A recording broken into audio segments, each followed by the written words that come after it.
So tonight we are going to be doing tips and tricks for deviled eggs. This is a perfect time of year for deviled eggs. We have a lot of people making them, and the number one reason why is they dye Easter eggs for Easter, and then they've got all these hard-boiled eggs. So recipes like deviled eggs, egg salad, ham salad, which also incorporates deviled eggs, all that kind of stuff, it gets really popular. And everybody starts to look those up and make them. I see them on my website. So the first thing you got to do is obviously have some hard-boiled eggs. And that seems to be the trickiest part of making deviled eggs, is getting the perfect hard-boiled egg. You want a yolk that's nice and bright and yellow, but not one that's gray and muddy, because then you have a gray, muddy deviled egg filling, and you don't want that. So I'm not going to go through all of the ways that you can do that. There's a lot of folklore out there, there's a lot of myths, and there are a lot of really good ways to get perfect hard-boiled eggs. If you go to the post, which is in the link here for basic deviled eggs, there are a couple of different ways to get them. You can either bake them in a muffin tin, you can boil them, which I have instructions for on my website, or you can use the Instapot, which is my new favorite way to make perfect deviled eggs. Of course, the times vary based on what size egg you have, and the other really great tip there is actually to use older eggs and not newer eggs. The older eggs are easier to peel, and the inside membrane starts to peel away from the eggshell, making that easier. Using cold water after you boil them also helps them separate, because after you get the perfect deviled egg, if you've got one that's got all sorts of dimples in it, it doesn't look pretty anyway, and you don't want to use it. So for deviled eggs here, or I forgot the last tip for perfect hard-boiled eggs, you can buy them at the grocery store. In case you didn't know that, you can go to the egg section and go ahead and buy already peeled, already boiled, hard-boiled eggs, and generally they come out pretty well. And I'll tell you, I've been sick. I don't know if you can tell, I'm all congested. I have a sinus infection, and we were traveling. It's been a busy couple of days. So these are actually store-bought hard-boiled eggs. I'm going to tell you that up front. I'm not going to lie to you.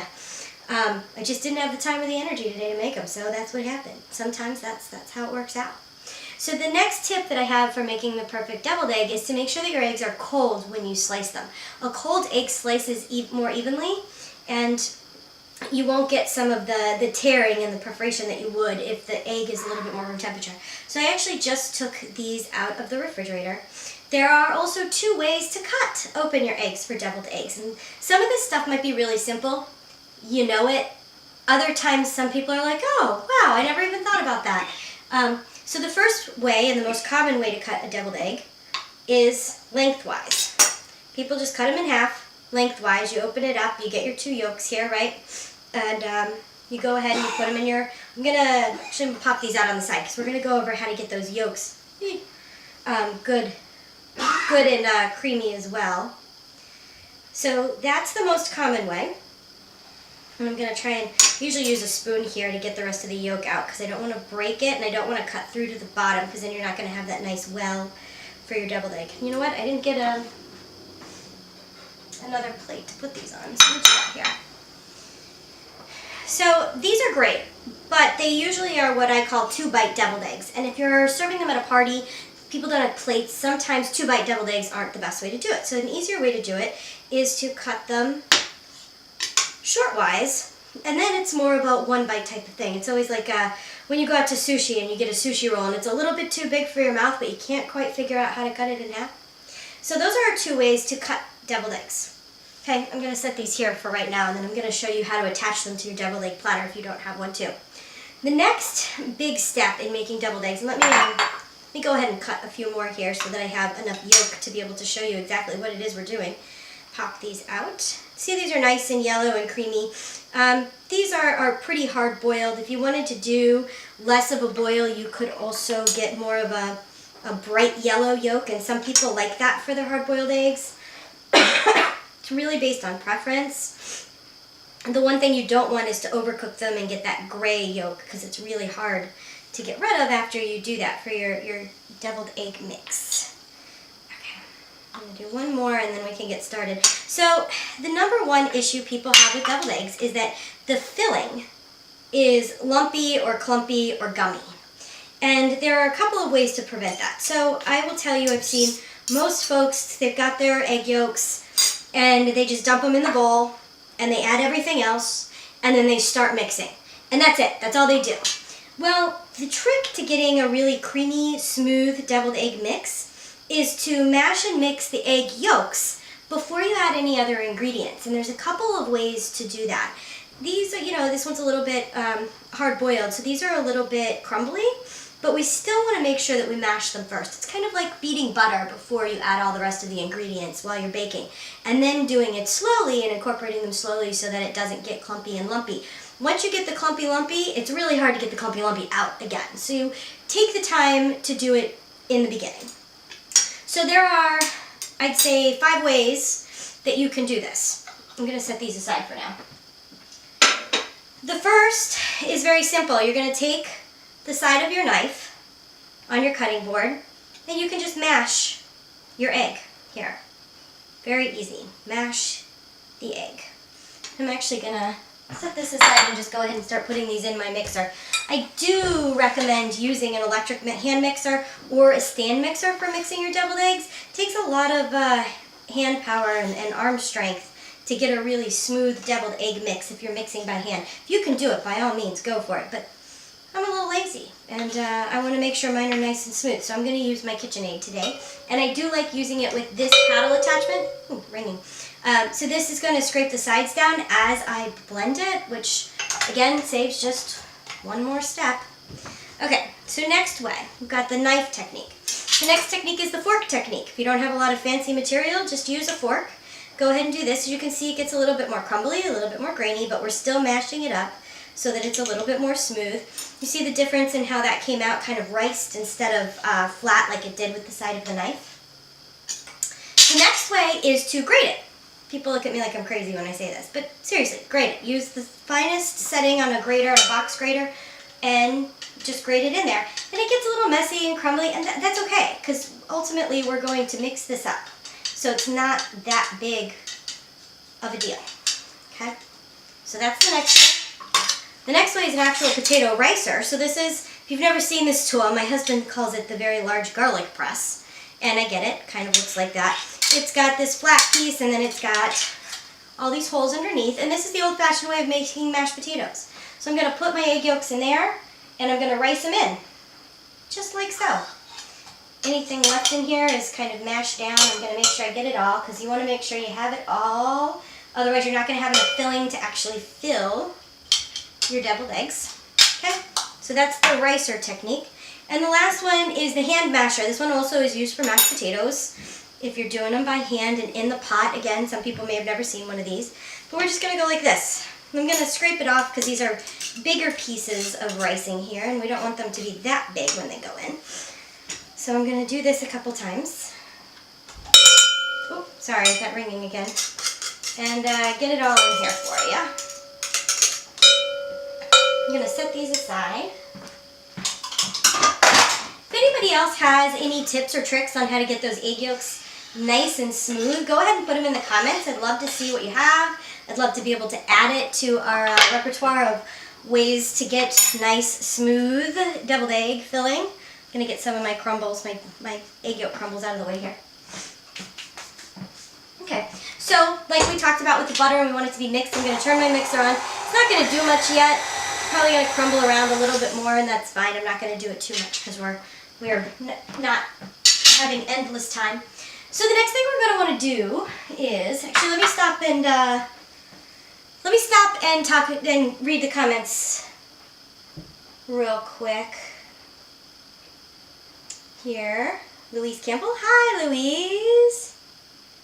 Helen, I can't see you. You need to be zoomed in. I'm sorry, but for Facebook Live, all I can use is my camera phone, and I don't have an extra person. It's me. I am a one-woman show, so I don't have the ability to have somebody zoom in on stuff. I'm sorry to hear that.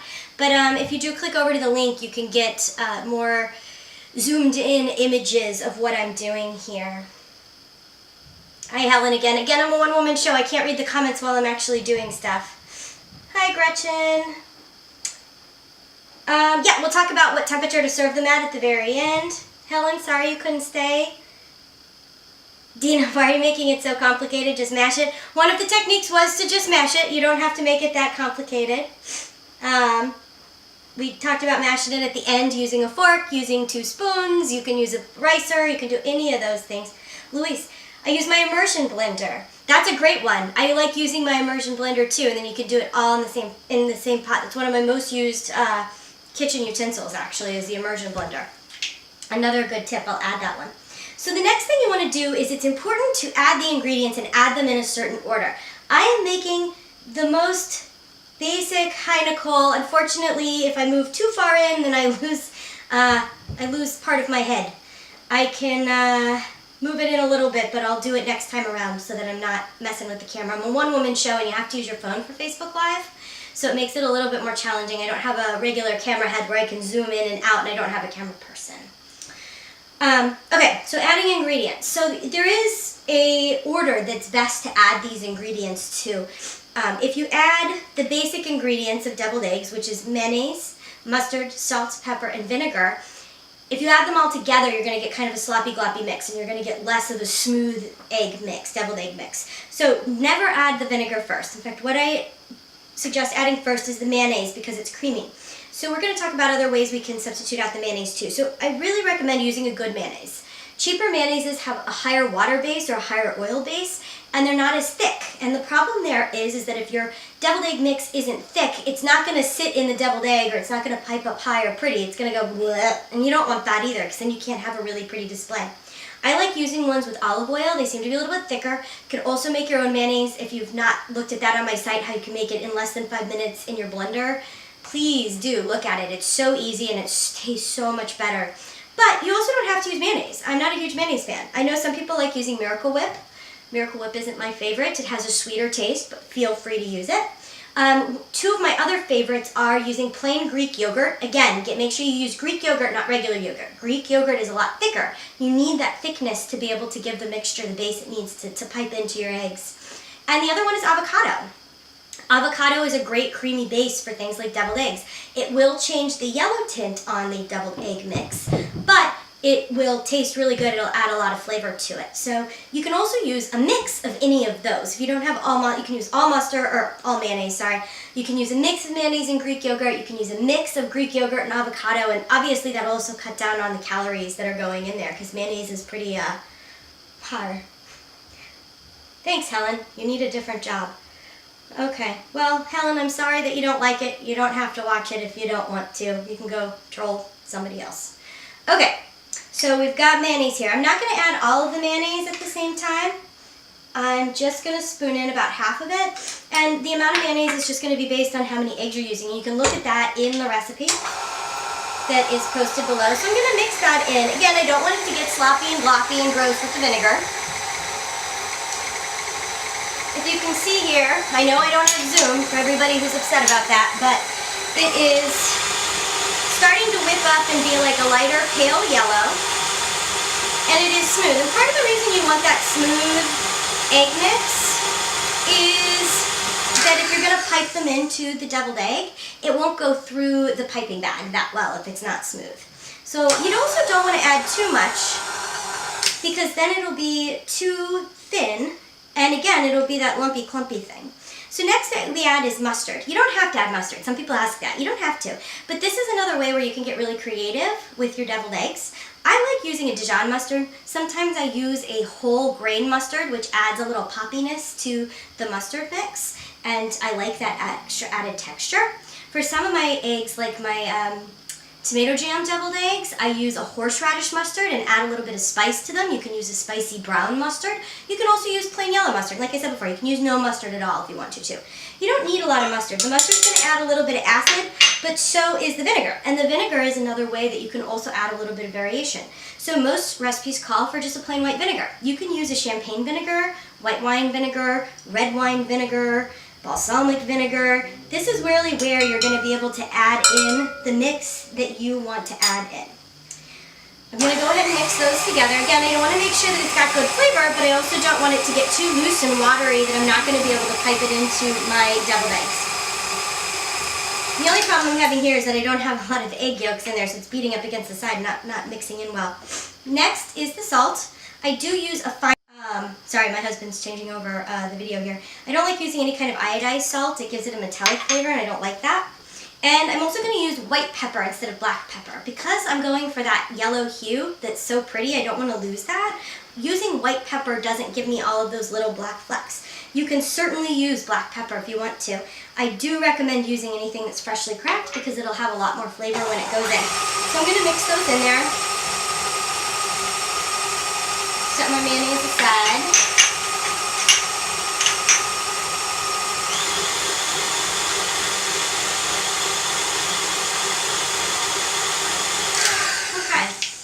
Forgot to get out a spatula before we started. Grab one here. Get this out. Eek. Okay. Now we're ready to go. So I'm going to taste it, of course, and make sure that it's seasoned the way that I want it to be. Just gonna. Okay, good.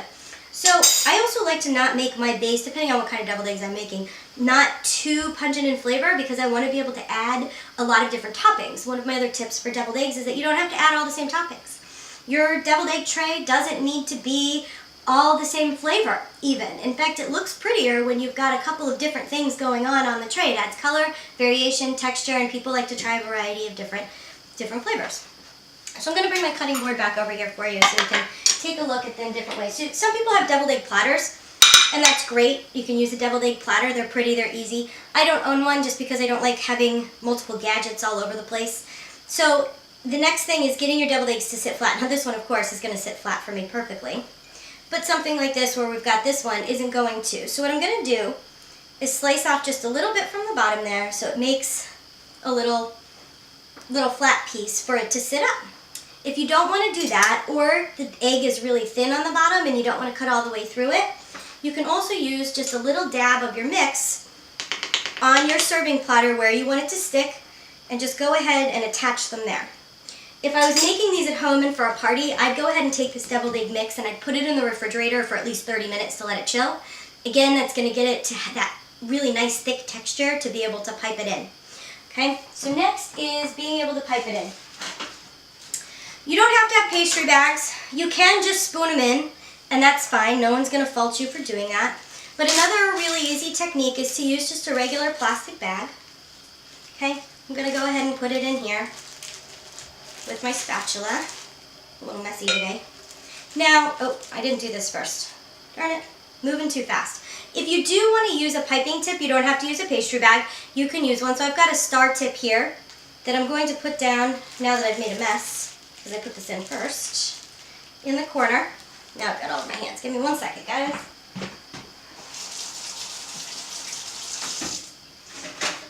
Okay. And I'm just going to use my kitchen shears and clip the edge so that the star tip can come through. And now, let me get it going. Now I've got a star tip. Now again, I would have refrigerated this so it's a little bit thicker, but I don't have the ability to do that now. So I'm going to do that, and I can do that easy with this. I'm going to snip the top off when I'm done and just throw away the bag, and then it's an easy cleanup too. If you don't have a star tip or another tip to be able to fill your deviled eggs, you don't really need one. So I'm going to do this on the other side here. I'm just going to snip the corner and pull some over to this other side while making a mess of myself. And I can just pipe them in like that, easy too. Okay? Good mix. So the next thing we're going to do is decorate them. And I like to use a mix of things on the plate. So this is actually some stuff. I made a really nice cheese platter last night for some friends that came over from dinner. So this is some stuff that was left over from my cheese platter. Half the time I decorate my deviled eggs, it's just stuff that's left over, and that's fine. I like them with tomato jam or bacon jam too. Both recipes are available on the website. So a lot of people like to use prosciutto, so you can use prosciutto. You can also use bacon. It adds a fun texture. These are some little cherry peppers. I like them because they pop in your mouth when you're eating them. Get a little bit more mix in one of these here. To show you a few other techniques. So the next thing that people get is paprika. You can use regular paprika or smoked paprika. Smoked paprika has a lot more flavor. Paprika is a ground chili pepper, but it's actually pretty mild. Smoked is usually smoked with oak chips and has a much more pungent flavor and taste, or flavor and smell. You can smell it as soon as you bring the egg up to your nose. But what I would say is don't use the shaker that it comes with. If you use the shaker that it comes with, it comes out in large globs and it just doesn't look that pretty. So what I do is I shake some into my hand, I pinch it, and I sprinkle it from above. When you do this, you lose the large globs. About 6 inches to 8 inches is the best way to do that to get a nice even sprinkling. And chives are the other big, popular deviled egg topping. Again, I don't like to use a knife with chives because, and if you've watched me before, you know that I don't use a knife with chives. I actually like to use kitchen shears, and I can chop those just right on in there, although they're now all falling off. You can place them on. I am very type A, so I actually have tweezers in my kitchen that I sometimes use for stuff like this. This egg is very heavy and it's falling over. And the last tip and trick, you can also use cheese. Sorry, I forgot cheese. I have a nice aged Parmesan here. I like it when it's nice and aged and it gets the little salt crystals in it. It's delicious. So 2 problems that happen. Some people ask me if it gets too watery, what do? I thicken up my deviled egg mix using instant mashed potatoes. So those instant mashed potato flakes that you get in a box. Add a couple of those to the deviled egg mix. Let it sit a little bit. Put it in the refrigerator and it'll thicken it up. Just like a teaspoon or 2 should soak up all of that extra moisture. If it's too salty, that's the next one I get. Too salty, I try to add a little bit more pepper, vinegar, or spice. So hot sauce, and the other big one is sweet pickle relish, because that's going to be already vinegaried and ready to go. Okay, so those are some tips and tricks. If anybody has any other ones, I'd love to hear them. I am going to read a couple more comments here. Need to make deviled eggs. I know, right? I don't make them nearly enough, and then when I do, I remember how much I enjoy them. Well, great. I'm glad some people are enjoying my demonstration.